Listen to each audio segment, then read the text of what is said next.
നിസ്കരിക്കുമ്പോഴാണ് ഏറ്റവും ഭംഗിയുള്ള ഡ്രസ്സ് ധരിക്കേണ്ടത്. പുരുഷന്മാര് വീട്ടിൽ നിസ്കരിക്കുമ്പോ ലുങ്കിയും ഉള്ളിലിടുന്ന ഒരു ബനിയനുണ്ട്. ദീർഘദൂര യാത്രക്കാരായ ലോറി ഡ്രൈവർമാരൊക്കെ ഇടുന്ന ഒരു ബനിയൻ. കാർഗിൽ യുദ്ധത്തിൽ വെടിയേറ്റ് 4 ദ്വാരങ്ങളൊക്കെ ഉണ്ടാവും അതിൽ. എന്നിട്ട് പെണ്ണുങ്ങന്മാരോട് താത്താമാരോട് പറയും, ഞാൻ ഡ്രസ്സ് പെട്ടെന്ന് ഇസിലിട്ട് എനിക്കൊരു വെഡിങ് പ്രോഗ്രാമിന് ഫംഗ്ഷൻ അറ്റൻഡ് ചെയ്യാനുണ്ട്. ഒരു കല്യാണത്തിന് വന്നിട്ട് അവർ പറയണത് ഒന്ന് വേഗം ഇസിലിട്ട് അങ്ങ് തീർക്കട്ടെ. ഈ അടുത്തൊരു ഉമ്മ മരണപ്പെട്ടു.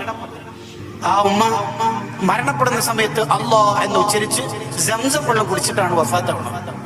ആ പെണ്ണുങ്ങളെ കുറിച്ച് പ്രായമുള്ള ഉമ്മയാണ്.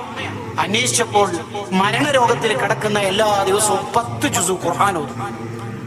നടക്കാനൊന്നും കഴിയില്ല, പക്ഷെ ഓക്കിനോ ഓർമ്മക്കോ കുറവില്ല. ആ ഉമ്മക്ക് 3-4 നിസ്കാരക്കുപ്പായുണ്ട്. ഒരു നിസ്കാരക്കുപ്പായ ഒരു ദിവസം ഇട്ടാൽ പിന്നെ അത് അലക്കിയിട്ട് മാത്രമേ ഇനി അത് ധരിക്കൂ.